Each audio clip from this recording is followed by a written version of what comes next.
8वां class का इकाई 3 का जो ग नंबर अध्याय है, जिस अध्याय का नाम है सूचना प्रौद्योगिकी। क्या नाम है? सूचना प्रौद्योगिकी, जिसको अगर अंग्रेजी में कहा जाए तो इंफॉर्मेशन टेक्नोलॉजी।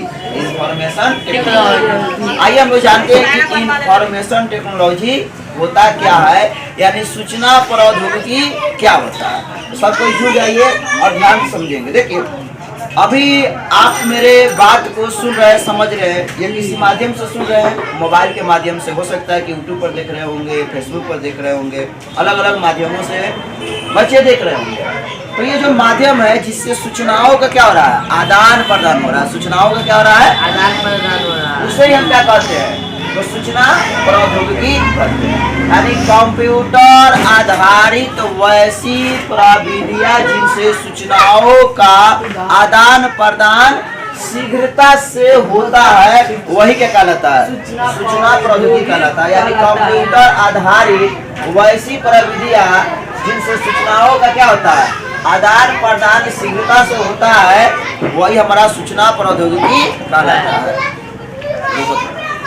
तो अभी हम लोग जाने हैं कि वह कंप्यूटर आधारित वैसी प्रविधियां जिनसे सूचनाओं का क्या होता है, आदान प्रदान होता है, उसे हम क्या कहते हैं, सूचना प्रौद्योगिकी कहते हैं। अब सवाल है कि सूचना प्रौद्योगिकी के साधन कौन कौन होते हैं, कौन कौन ऐसे माध्यम है जिससे हम सूचनाओं का आदान प्रदान करते हैं, हमारी बात आपके पास पहुंचती है और आपकी बात हमारे पास पहुंचती है।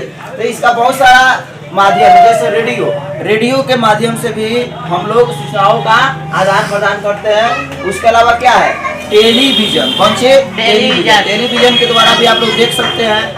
Telephone, pager, laptop, palmtop, tablet, cellular, laser, अंतरिक्ष उपग्रह, radar, LCD, CRT, LED, DVD, ये बहुत सारे ऐसे आज माध्यम है। सूचना इंफॉर्मेशन टेक्नोलॉजी के बहुत सारे ऐसे माध्यम है जिनसे हमको सूचनाओं का क्या आदान प्रदान करते हैं। इनमें आप लोग देख सकते हैं जैसे pager, laptop, palmtop, tablet, cellular, laser, अंतरिक्ष उपग्रह, radar, LCD, CRT, LED, DVD, ये सब नए जमाने में, यह आधुनिक जमाने में इन सबका विकास हुआ, इसलिए इन्हें उच्च प्रौद्योगिकी भी कहा जाता है। इन्हें क्या कहा जाता है, उच्च प्रौद्योगिकी भी कहा जाता है। अब आइए, सूचना प्रौद्योगिकी का क्या उपयोग आखिर कहाँ का होता है। तो जैसे आप पहले ही हम लोग बोल दिए कि सूचनाओं का आदान प्रदान होता है, तो कौन कौन चीज में सूचनाओं का आदान प्रदान होता है, तो आइए देखते हैं। सूचना प्रौद्योगिकी का उपयोग विभिन्न तरह के आवश्यकताओं के पूर्ति के लिए किया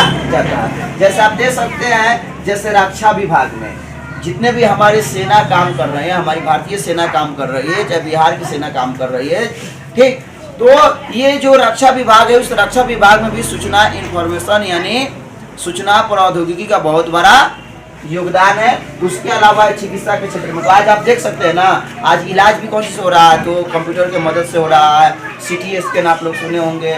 बहुत सारी ऐसी विधियों का विकास कर दिया गया है, बहुत सारे ऐसे डिवाइस का विकास किया गया है जिससे चिकित्सा पद्धति क्या हो गया है, आसान हो गया है, चिकित्सा हमारा आसान हो गया है। तो चिकित्सा के क्षेत्र में भी सूचना प्रौद्योगिकी का उपयोग होता है। अब हम बात करते हैं तीसरा, तो बैंकिंग क्षेत्र में आज रुपया का निकासी हो रहा है, जमा हो रहा है, तो आप देखते होंगे किसके मदद से होता है, तो बिल्कुल हाँ, वहाँ पर एक कंप्यूटर रहता है। कंप्यूटर, बहुत सारे मोबाइल, आज बहुत सारा जरिया हो गया जिससे हम पैसों का निकासी भी करते हैं और जमा भी करते हैं। उसके अलावा शिक्षण कार्य, आज तो सूचना प्रौद्योगिकी शिक्षा जगत में क्रांति ला दिया। बच्चे आज घर रहकर भी आज यूट्यूब के माध्यम से घर बैठकर पढ़ाई कर रहे हैं। यानी इसको संभव कौन बनाया, तो सूचना प्रौद्योगिकी ही क्या किया, संभव बनाया। उसके अलावा मनोरंजन, यानी आप वीडियो वॉच करते हैं, आप संगीत सुनते हैं, आप फिल्म देखते हैं, बहुत सारे संगीतों को सुनते हैं, तो ये सब सूचना प्रौद्योगिकी के बदौलत ही क्या हुआ, संभव हुआ। उसके अलावा यातायात के क्षेत्र में, यानी आज जितनी भी गाड़ियाँ है, गाड़ियाँ में एक GPS आप लोग नाम सुने होंगे, कौन से GPS, कोई बताएगा GPS का मतलब क्या होता है?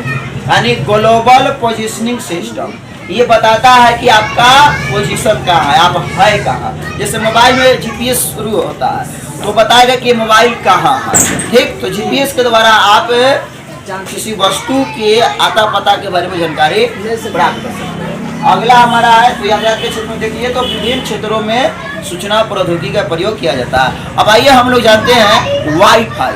तो वाईफाई भी क्या है, इसको थोड़ा देख लेते हैं। तो वाईफाई, जिसे हम अंग्रेजी में कहते हैं वायरलेस फिडेलिटी, यानी ऐसी तार रहित प्रणाली, बिना तार वाला, तार रहित का मतलब बिना तार वाला प्रणाली, जो किसी क्षेत्र विशेष में किसी भी कंप्यूटर डिवाइस को, मोबाइल को, कंप्यूटर डिवाइस को इंटरनेट से जोड़ती है और वाईफाई कहलाती है। यानी वाईफाई का काम क्या है, डिवाइस को इंटरनेट से जोड़ देना, डिवाइस को इंटरनेट से जोड़ देना, वो भी बिना तार के, बिना तार के। ठीक, उसके अलावा एक ईमेल, आज ईमेल के द्वारा हम अपने डॉक्यूमेंट को, हम अपने वीडियो को, हम अपने म्यूजिक को दूर बैठे, हजारों किलोमीटर दूर बैठे व्यक्ति के पास क्या कर सकते हैं, पहुंचा सकते हैं। ये ईमेल क्या है, तो यह इलेक्ट्रॉनिक मेल का क्या है, एक संक्षिप्त रूप है, जिसमें हम संदेशों को कंप्यूटर या मोबाइल, लैपटॉप के माध्यम से शीघ्रता से भेज सकते हैं और डाउनलोड कर हम अपनी आवश्यकताओं की पूर्ति कर सकते हैं। तो इस तरह से हम लोग इस क्लास के माध्यम से हम लोग जाने सूचना प्रौद्योगिकी उद्योग, यानी वैसी तमाम प्रविधियां जिसके द्वारा हमें सूचनाओं का जानकारी होता है या हम सूचना किसी को प्रदान करते हैं, तो सब हमारा क्या कहलाएगा, सूचना प्रौद्योगिकी। सूचना प्रौद्योगिकी हमारे लिए काफ़ी जरूरी है। तो चलिए, इस तरह की जानकारी आप चाहते हैं कि हमेशा मिलते रहे, तो चैनल को क्या करना है, सब्सक्राइब करना है, इस पर लाइक कीजिए और अधिक से अधिक अपने दोस्तों के बीच